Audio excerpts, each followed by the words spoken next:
Bonjour chers téléspectateurs. Dans le cadre de l'émission Le Grand Moment, nous recevons M.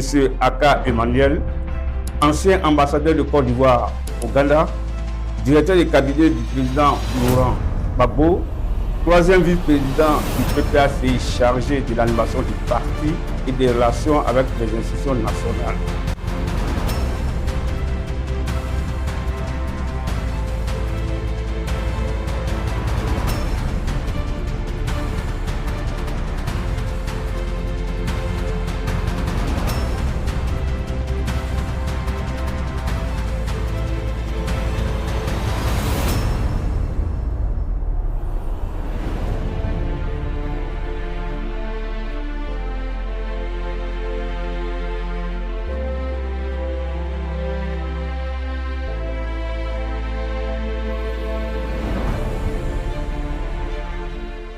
Bonjour, Excellence. Bonjour.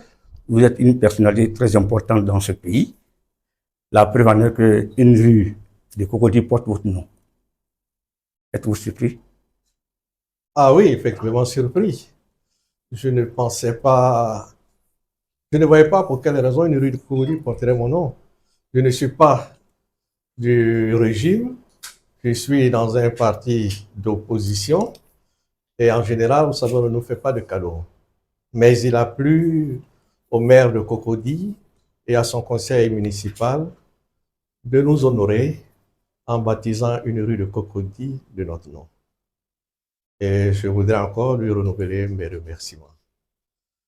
Mais voyez-vous, la pratique dans le baptême des rues, des avenues, des édifices, la tradition veut que ce soit après la mort des personnes, en reconnaissance de leur parcours, des services rendus dans tous les domaines, pas d'ailleurs exclusivement politiques, intellectuels, littéraires, scientifiques, culturels, qu'on décide de les honorer en baptisant une rue de leur nom. J'observe que ce n'est pas tout à fait le cas chez nous ici.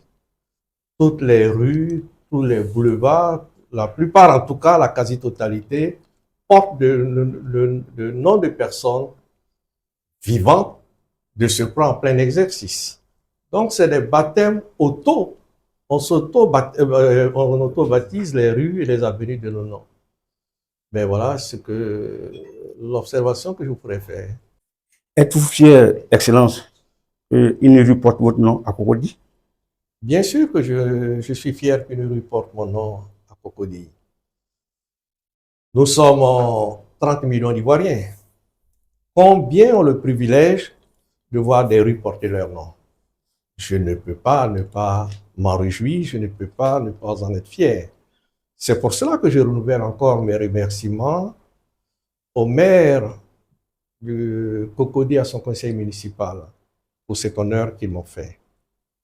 Mais je voudrais cependant faire une remarque. En général, la pratique, c'est qu'on baptise les monuments, les ponts, les aéroports, les avenues, les boulevards de noms de personnes après leur décès. C'est pour honorer ces personnes, pour leur contribution dans la vie nationale. Contribution, oui, politique, mais pas essentiellement. Contribution culturelle, oui. Contribution intellectuelle, et ainsi de suite, ainsi de suite. Vous avez peut-être remarqué que c'est après la mort du président Houphouët-Boigny qu'on a baptisé l'aéroport Félix Houphouët-Boigny. C'est après la mort du général de Gaulle qu'on a baptisé l'aéroport Roissy, l'aéroport Charles de Gaulle, et que les Français ont donné son nom à un de leurs sous-marins, et ainsi de suite, ainsi de suite, ainsi de suite. Mais ce n'est pas tout à fait la pratique chez nous ici. Et la tendance qu'on observe, des gens s'auto-proclament ou auto-baptisent de rues à leur nom. Mais oui, les vivants donnent leur nom à des édifices, à des boulevards, à des avenues. Mais j'observe que nulle part dans cette Côte d'Ivoire, qui est la nôtre, qui est notre pays à tous,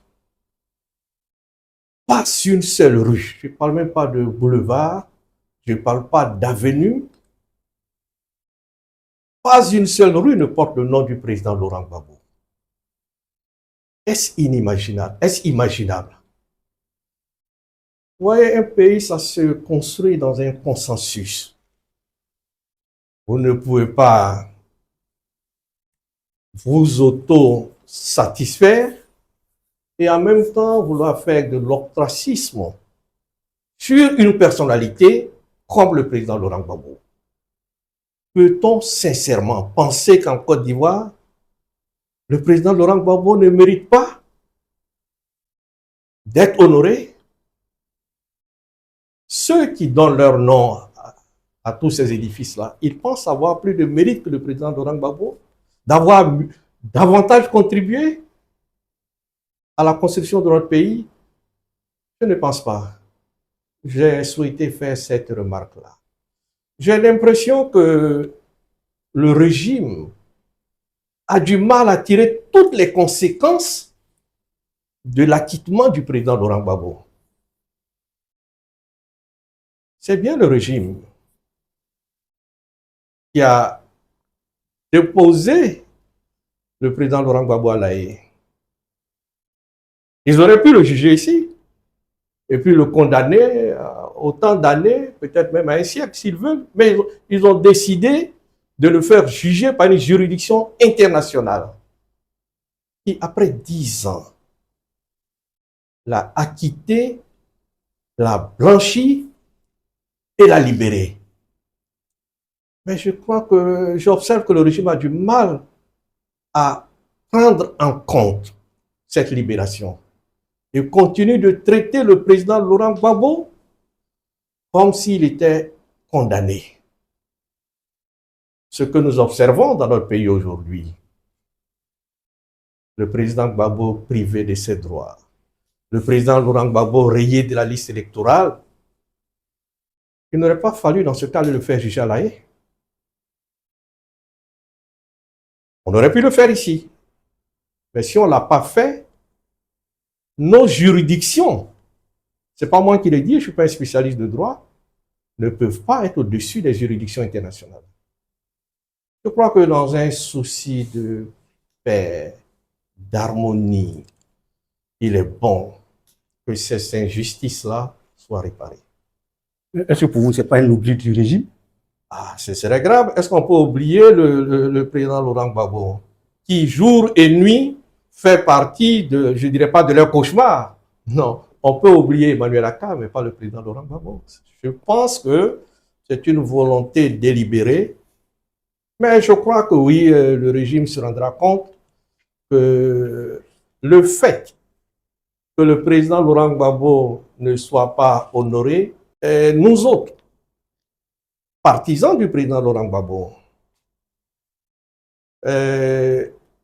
nous sommes embarrassés quand une rue porte notre nom et que notre mentor, notre guide, de qui nous découlons, aucune rue, aucune avenue, aucun boulevard ne porte son nom. Et quand on regarde la liste de ceux dont les noms sont donnés aux avenues, je crois que le minimum, c'est de reconnaître au président Gbagbo sa contribution à la vie de notre pays. Excellence, vous mettez beaucoup d'accent sur le président Laurent Gbagbo. On sent qu'il y a une familiarité entre vous, une amitié sincère entre vous. Pouvez-vous nous raconter les circonstances de votre première rencontre? Ouf! Les circonstances de ma première rencontre avec le président Gbagbo, il faut remonter très loin. Il y a eu plusieurs phases. Le président Laurent Gbagbo a bercé notre adolescent, notre éveil politique. Je ne le connaissais pas particulièrement. Mais dans une Côte d'Ivoire qui vivait dans un parti unique, avec la pensée unique. Voilà un monsieur étudiant qui rame à contre-courant. Ça a été suffisant pour éveiller notre conscience et pour attirer notre attention. Ensuite, j'ai été un peu sportif et j'ai joué à l'Africa Sport. Et le président Gbagbo était un supporter de l'Africa. J'avais pour coéquipier Mo Emmanuel, Obéi Sébastien et quelques autres. Et les gens trouvaient que nous avions une génération douée. Et le président Laurent Gbagbo s'est entiché de nous.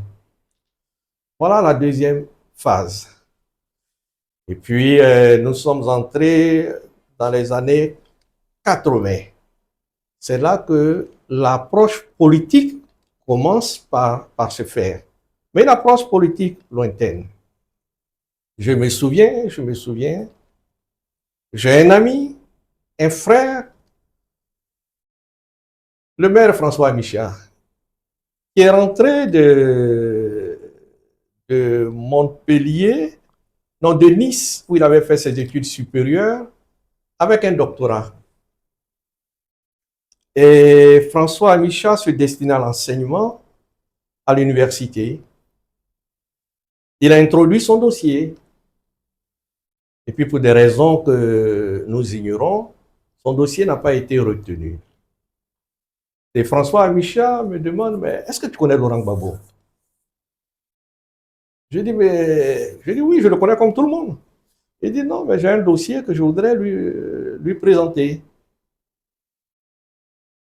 Je m'arrange, j'obtiens le contact du président Laurent Gbagbo, qui avait ses bureaux à l'époque au quartier Biafra, l'ancien cimetière, où était l'Institut de recherche d'histoire. À Trècheville. À Trècheville. Et avec François, on va voir le président. Il nous reçoit. Je lui explique l'objet de notre visite. Il demande à François, mais fais-moi voir ton dossier. Il analyse, il dit, mais tu remplis toutes les conditions, pourquoi ils ne veulent pas de toi? Bon, écoute, ça tombe bien. Cet après-midi, j'ai rendez-vous avec le ministre Akoto Yao. Comme tu es le fils d'un baron du PDCI, que tu n'es pas bêté, je vais aller lui présenter ton dossier, je crois qu'il va l'accepter. Voici comment François Michard a été recruté par Laurent Gbagbo à l'université.